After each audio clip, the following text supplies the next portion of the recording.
Olá, está começando o Jornal da Câmara. A Secretaria Municipal de Cultura abriu inscrições para o curso gratuito de violão. As aulas são voltadas a crianças e jovens com mais de 10 anos de idade. O início do curso está agendado para o dia 2 de março, no Teatro Padre Bento. As inscrições podem ser feitas por telefone, de segunda a sexta-feira, das 9 da manhã até às 5 da tarde. E agora, vamos aos destaques desta edição. Projeto de lei obriga estabelecimentos a instalarem banheiro familiar. Ação no recesso. Vereadores falam sobre o trabalho desenvolvido durante o período em que as sessões estavam suspensas. Central do Voluntariado de Guarulhos tem vagas abertas. É o que você acompanha a partir de agora.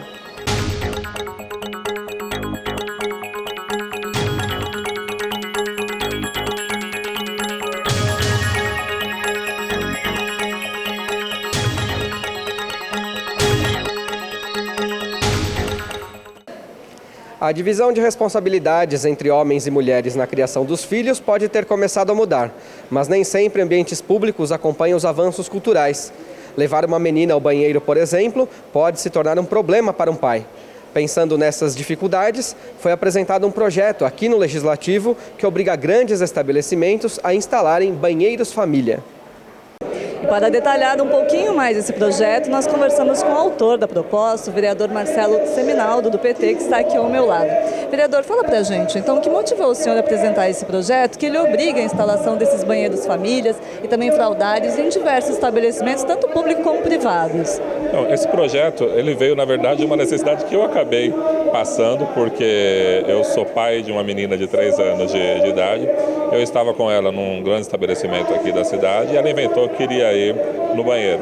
E aí lá eu me deparei com aquela situação, porque ou era o banheiro feminino e eu não podia entrar, porque é óbvio, ou era o banheiro masculino e eu não queria levar minha filha de 3 anos de idade no banheiro masculino. E já há outras cidades que, em especial nesses grandes centros comerciais, já constrói o banheiro da família, onde você entra nesse banheiro com teu filho, com tua filha, e lá você pode auxiliar, poder fazer as necessidades deles ali. E além disso, depois eu fui procurado por outras famílias, por exemplo, de pessoas com deficiência mental, né, com deficiência física, que precisam também de auxílio na hora de ir ao banheiro, em alguns casos, e também sofrem esse mesmo tipo de situação que eu relatei. Então, por isso, eu acho que é algo que a gente pode trazer para a nossa cidade, que vai sair aí na frente e vai ajudar muitas pessoas. Os banheiros são comuns, como o senhor falou, em algum tipo de shopping center, estabelecimentos maiores, mas o projeto ele amplia isso. Eu queria que o senhor falasse um pouquinho quais seriam esses estabelecimentos, são todos grandes estabelecimentos, mesmo que não comerciais? Então, todos os grandes estabelecimentos, comerciais ou não, públicos e privados, desde que, né, se existir nesse estabelecimento a diferença de banheiro de homens e mulheres, atualmente falando, aí é necessário ter o banheiro da família, né? Agora, se é um estabelecimento pequeno, um pequeno restaurante, um pequeno bar, por exemplo, que lá só existe um banheiro, ele já é de uso compartilhado, então esse não tem problema, porque a pessoa simplesmente vai lá, alguém saiu, você entra e resolveu o problema. Agora, quando é um grande shopping, uma grande padaria, por exemplo, tem lá o banheiro masculino, o banheiro feminino, aí será necessário ter o banheiro da família. Além disso, tem o fraldário também, que teria até uma parte específica para amamentação, não que a mulher não possa amamentar no local que ela quiser, mas também tem esse ambiente separado, se ela optar assim. Sim, a ideia é que nesse banheiro da família contenha o fraldário adequado para essa necessidade também, até porque é curioso, porque a maioria dos estabelecimentos que hoje possuem fraldário, eles têm no banheiro das mulheres, que eu acredito que só reforça o machismo que a gente tem que acabar na nossa sociedade, porque os homens também têm que contribuir, né? Na verdade, não é da responsabilidade da mulher, é dos dois. Então, por isso, eu entendo que o banheiro da família vai suprir essa necessidade. E mais, se tiver fraldário no banheiro das mulheres, tem que ter fraldário no banheiro dos homens também, porque é uma necessidade dos dois. E os estabelecimentos vão ter um prazo para se adequar, de acordo com o projeto? Então, há um prazo no projeto de lei, que, salvo engano, são 12 meses, que é um prazo bom para as pessoas se adequarem, mas eu espero que os próprios estabelecimentos tomem consciência de que essa é uma realidade das pessoas. A sociedade mudou, a mulher hoje ela divide os afazeres junto com homens nas mais diversas áreas da sociedade. Então, acho que é importante que a gente mostre isso também, que os homens têm que participar dessa parte da responsabilidade com seus filhos. Eu acho que a gente sai na frente com esse projeto de lei. Você está otimista quanto à aprovação? Acredita que vai causar algum tipo de polêmica por um possível custo que isso possa ter para o empresário? Eu acredito que não tem polêmica, né? Porque os grandes estabelecimentos, isso é traço no orçamento, né? Então é algo pequeno. E os pequenos estabelecimentos comerciais, dependendo da situação que ele já se encontra, não vai mudar nada, porque se ele já possui lá um único banheiro, não muda. Agora é só aquele estabelecimento que tem um de homem, um de mulher. Aí acredito que tem que fazer uma pequena obra, mas vai perceber que, por exemplo, vai aumentar o faturamento dessa pessoa, porque um casal, por exemplo, vai fazer a questão de ir nesse estabelecimento que sabe que lá, tanto o homem como a mulher vai ter a tranquilidade e a segurança de poder cuidar dos seus filhos. Tá certo, obrigada, vereador. Eu agradeço vocês e espero aí que seja aprovado, porque eu tenho certeza que vai ser uma lei de grande importância para a cidade de Guarulhos. Tá certo. Renata Dias para o Jornal da Câmara. Recesso parlamentar não é sinônimo de descanso para os vereadores de Guarulhos. Nessa edição do quadro Ação no Recesso, você confere o trabalho realizado nesse período por Genilda Bernardes, do PT, e João Dárcio Ribamar Saque, do Podemos.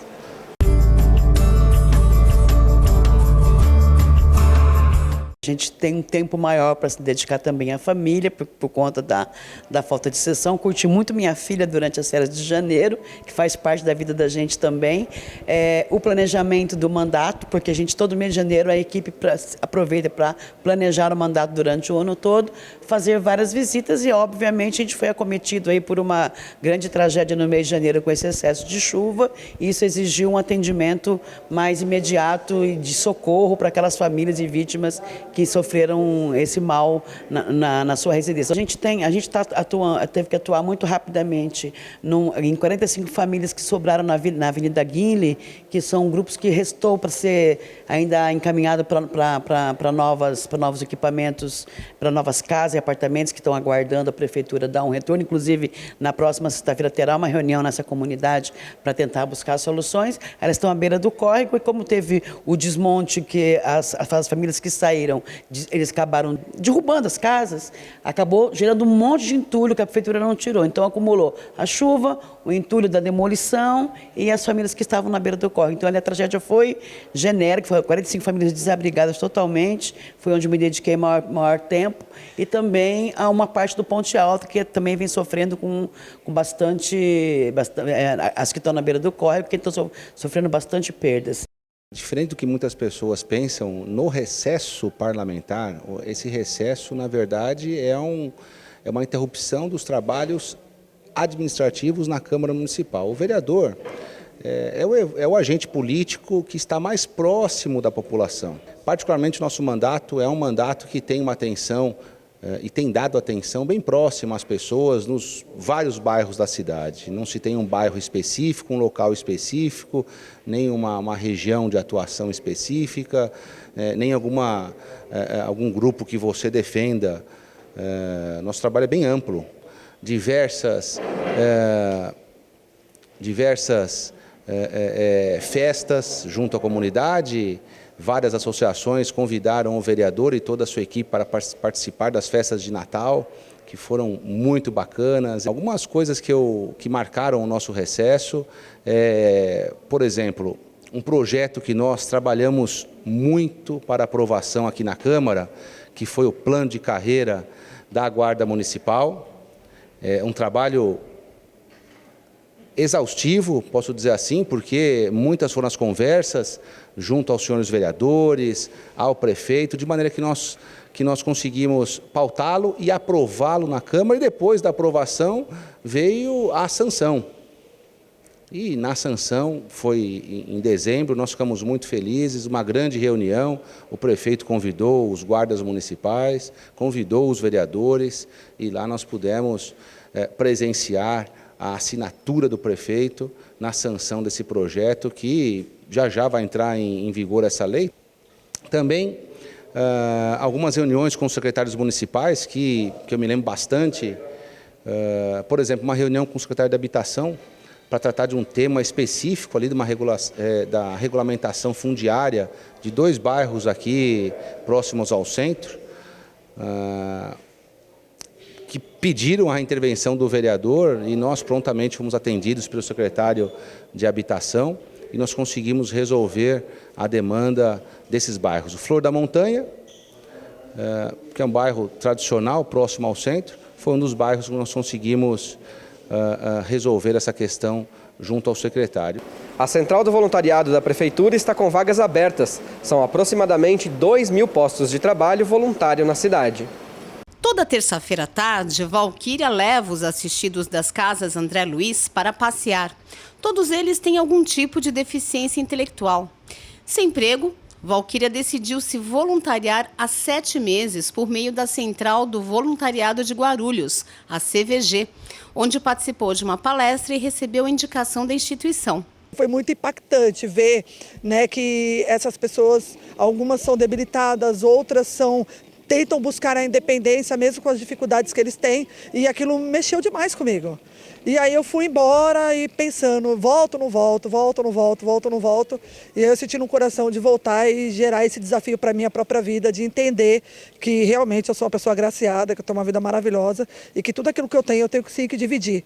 E aí eu vi para cá, daí na segunda reunião, eles começam a nos dizer como lidar com eles. Aí é uma palestra de treinamento. E eles são crianças também, mas são mais amáveis que as crianças, porque a gente consegue lidar com eles e o meu medo se foi. Hoje são as paixões da minha vida, né? Hoje foi o dia de passear com Wellington. O cadeirante tem deficiência intelectual leve e dentro de alguns dias vai ganhar uma cadeira de rodas motorizada e trabalhar na instituição. E está feliz da vida. Vai ter dinheiro para comprar um presente para namorar. Eita! É uma felicidade voluntário pra gente. É uma felicidade voluntário. Aí o voluntário ajuda a gente. Sim. Quando ele quiser, quando ele pede pra gente passear, eu falo e tudo. Meu negócio é aprender a brincar. Valquíria é uma das 619 pessoas que a CVG alocou em órgãos públicos e instituições sem fins lucrativos no ano de 2019. Agora há pelo menos 2.000 vagas disponíveis. Há 10 anos, a CVG faz a ponte entre quem quer ajudar e quem precisa de ajuda, como explica a gestora Sandra Carvalho.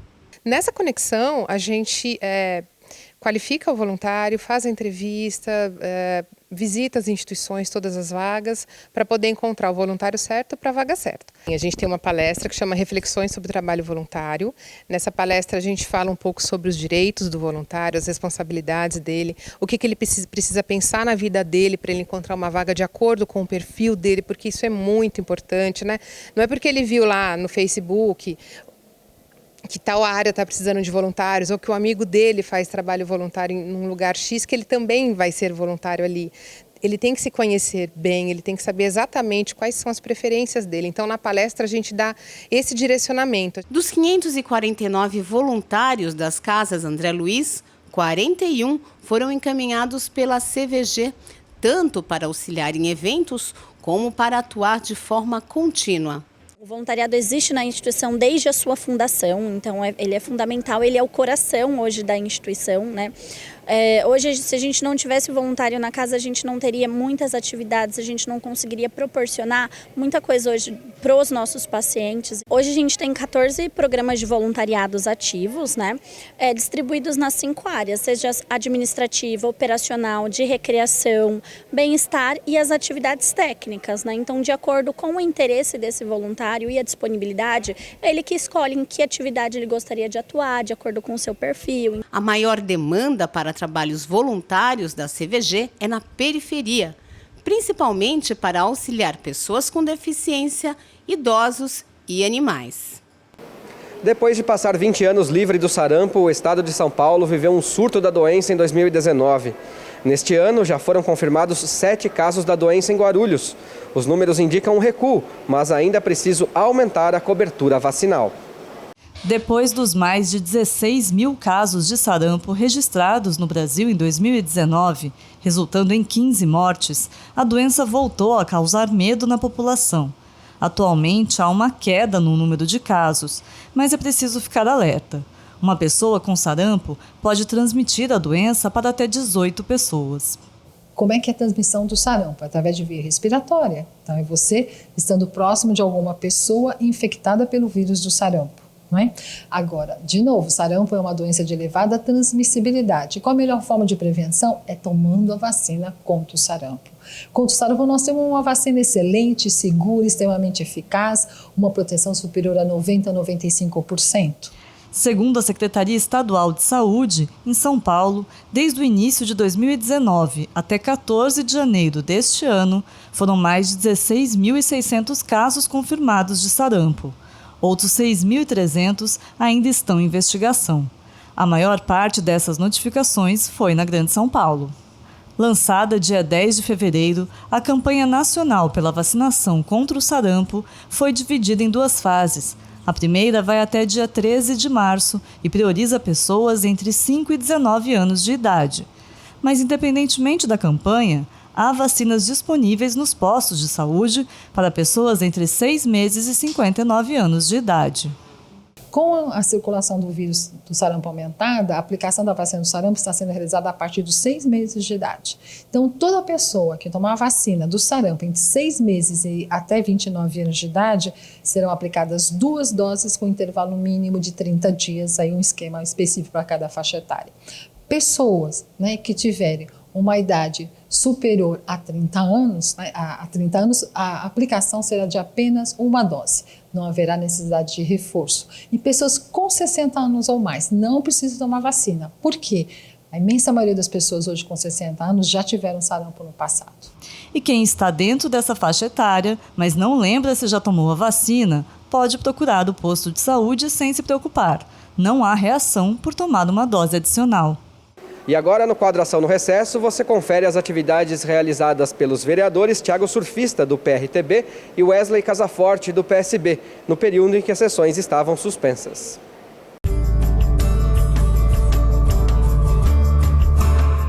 A gente só não vem à sessão porque está em recesso, mas diariamente a gente está na rua fazendo vistorias, falando com a população, fazendo visitas, indo até o Poder Executivo cobrar as demandas. A gente está no mês de janeiro, fevereiro, nesse período tem muita chuva, então a gente tem questionamentos e solicitações da população em relação a esgoto, em relação à poda de árvores, em relação a enchente. Então, a gente efetua muito esse trabalho, além do trabalho que eu já desenvolvo há muito tempo, que é o trabalho social, que nós temos, né, um projeto social e continuamos atendendo.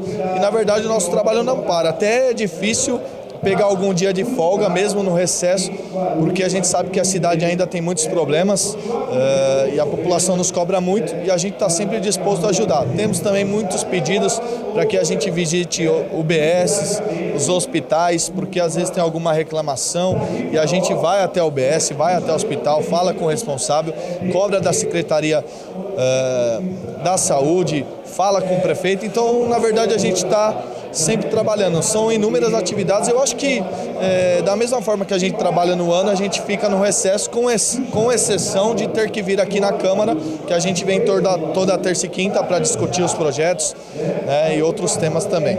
O nosso escritório se manteve aberto em todo esse momento e, claro, tendo em vista que esse período se aproxima do período de chuvas, como todos são cientes, principalmente correspondente ao mês de janeiro e fevereiro, como visto por todos, e nós buscamos soluções tais como as indicações que nós encaminhamos junto ao governo, junto à Proguaru, junto à Secretaria de Serviços Públicos, para que fosse feito o desassoreamento nos rios e córregos, principalmente os pontos de maior impacto, isso correspondente propriamente dito ao Rio Baquirivu, próxima região do Hora do Veloso Seródica, aquelas pessoas ali próximo da Rua Aguapé, Delfinópolis, sofrem com esse impacto constantemente. Também no Jardim Ana e no Presidente Dutra, que também tem essa problemática uma vida inteira. A Bela Vista do Paraíso, que havia toda a chuva que se dava naquele local, nós conseguimos sanar essa questão junto à Prefeitura, que veio desenvolvendo esse trabalho, e também o serviço de preventivas com relação à limpeza dos bueiros, desobstruindo os bueiros, e esse acho que é um trabalho muito importante. E claro, ressaltar que a população tem, por sua vez, também a sua responsabilidade, porque por muitas vezes descartam de forma irregular em vários pontos da cidade, tem pontos que as pessoas descartam de forma irregular e muitas das vezes esse lixo, esse descarte vai parar nos rios, nos córregos, prejudicando toda a população. E nós tomamos a atitude de cobrar o Departamento do Estado da AE, né, que nós fizemos a solicitação junto a eles para que fosse dada uma prioridade com relação ao Rio Baquirivu, que é a responsabilidade do Departamento de Águas e Energia do Estado. Infelizmente, eles não dão a devida atenção, mas nós temos que continuar cobrando. E o descarte irregular, nós encaminhamos um projeto de lei para casa para que possa ser colocado praxas de fixação nesses pontos de descarte, orientando onde são os PEVs, né, para que a pessoa possa se deslocar até o PEV mais próximo. Na manhã desta terça-feira, dia 18, será realizada a primeira reunião do CODENGRU, o Conselho de Desenvolvimento Municipal de Guarulhos. O encontro será às 7h30 da manhã, no plenário do Legislativo, com transmissão ao vivo pela TV Câmara. Ainda no período da manhã, os vereadores se reúnem nas comissões permanentes e, à tarde, a partir das 2 horas, tem início a 5ª sessão ordinária deste ano. A repórter Renata Ramos tem as informações. Terça-feira é dia de sessão e nessa terça acontece a 5ª sessão ordinária desse ano. Nós temos para essa sessão 3 pessoas inscritas na Tribuna Livre. É o Joel Lopes Paradella, o Rafael Acosta e o Willo Carneiro de Arcanjo. A sessão tem 79 itens no grande expediente, 15 itens na ordem do dia. Entre esses itens do grande expediente, a gente tem o PL 112 de 2020, que proíbe o fornecimento de produtos de plástico de uso único na cidade. Quem apresentou esse item foi o vereador Toninho da Farmácia, do PSD. Também na terça-feira, às 20 horas, acontece a palestra Painel de Comunicação Fake News. A palestra tem a participação dos jornalistas Rodrigo Ordinardi e de Carla Fiamini e terá a mediação da jornalista Gabriele Tricanico. A palestra é aberta ao público, então fica para você o nosso convite para comparecer aqui e acompanhar essa palestra às 20 horas desta terça-feira. Leandro. Obrigado, Renata. E o Jornal da Câmara de hoje fica por aqui, mas você pode acompanhar as informações do Poder Legislativo de Guarulhos pelo nosso site e também pelas redes sociais da Câmara. A gente agradece então a sua audiência e voltamos na próxima quarta-feira com mais uma edição inédita. Muito obrigado e até lá. A gente se vê.